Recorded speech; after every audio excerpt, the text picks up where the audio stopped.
Question for Travis Barker, who along with his good friend DJ AM headlined our Weenie Roast show on Saturday night. How are you able to lift your arms today? That's my question for you. After watching that performance, that was unbelievable to see in person, Travis. Oh, thank you so much. We had a great time. That was such a fun show. So good to be back in the I've seen the videos, and I've heard you on talking about what you and DJ AM do together, but to see it in person, I mean, I can't believe how entertaining it was to watch, which is not something I would expect, because it's really, a guy playing records and another guy playing drums, but unbelievable to watch, and I don't know how you are able to stay in sync with him like that, like how you're able to know what he's going to play and give the appropriate drum fills. I mean, you guys must rehearse like a mother effer. Yeah, lots of rehearsal, lots of like jamming. Do you have a set list that he goes through every time, or? Yeah, I mean, once we get ready for a show, we kind of have songs that we know we're going to go into. It's just a question of how long and keeping eye contact. And you guys went from Metallica to Michael Jackson, and I don't think that's ever happened in history. That was pretty strong. You got to think about.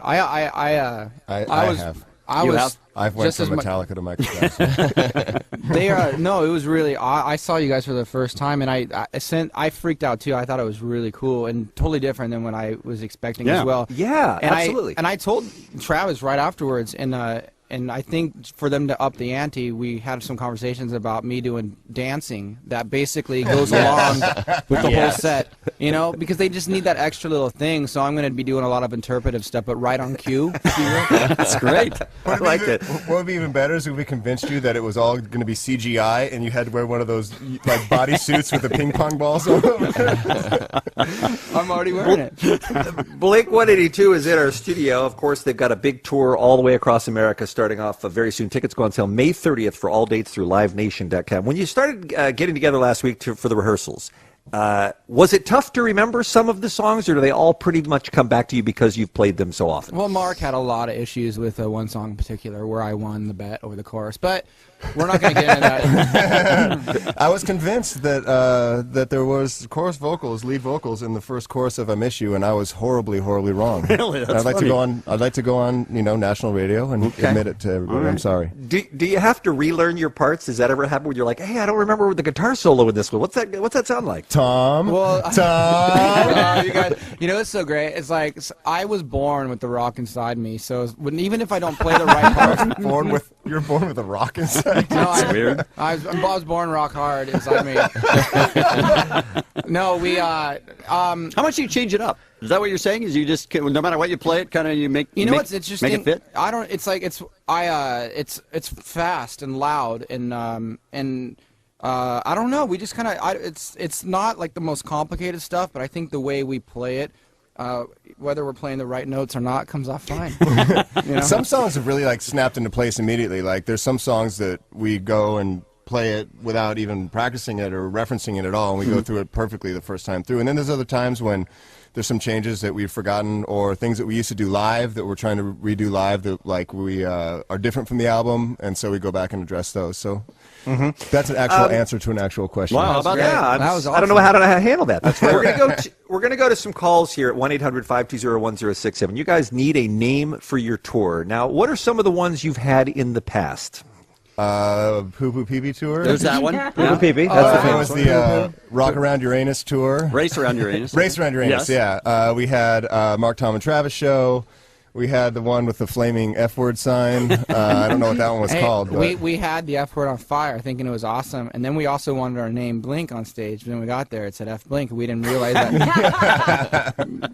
Well, I don't know. I mean, some of these that people are calling in with, I don't even know if we can put them on the air, to tell you the truth.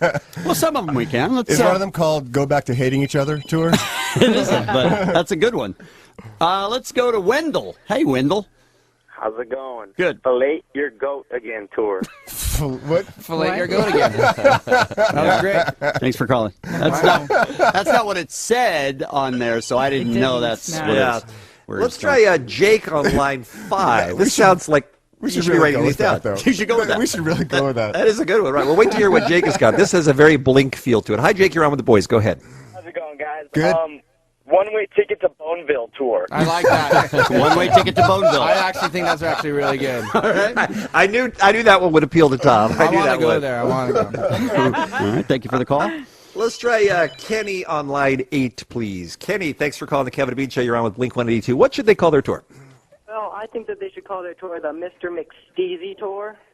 The Mr. McSkeezy Tour. Easy. Is that- S-E-E-Z-Y. That's great. Is that a reference to something in particular, or just a name you find funny? Well, I live in the East Coast, and it's a term that we use around here a Okay. lot. All right. So it's a local East Coast. That's That should work. perfect. I don't think that tops One Way to Boneville, though. Do you Yeah, guys? I think one-way ticket to Boneville. Kenny, you failed. By the way, speaking of the tour, getting a ton of emails from people who are watching online and listening through the stream that are asking about other countries.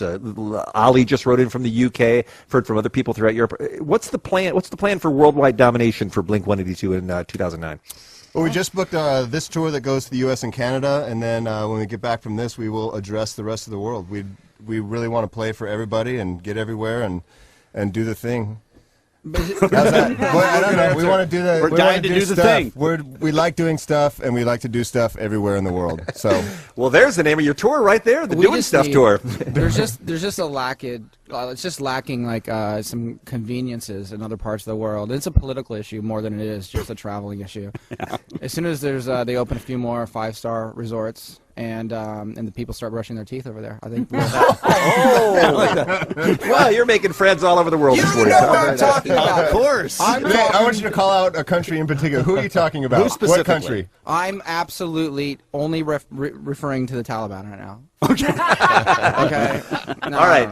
Can you guys stick around for one more break? Do you mind? Yeah, totally. Okay, great. And I tell you what, we'll clear the lines on the tour names. If you have any, I really do yes. like one-way ticket to Boneville. That's pretty good. It's pretty good, yeah. That sounds If like you a do Bob have, Dylan tour. if you do have other actual questions for Blink-182, speak now or forever hold your peace. 1-800-520-1067. We'll continue more with the guys right after this.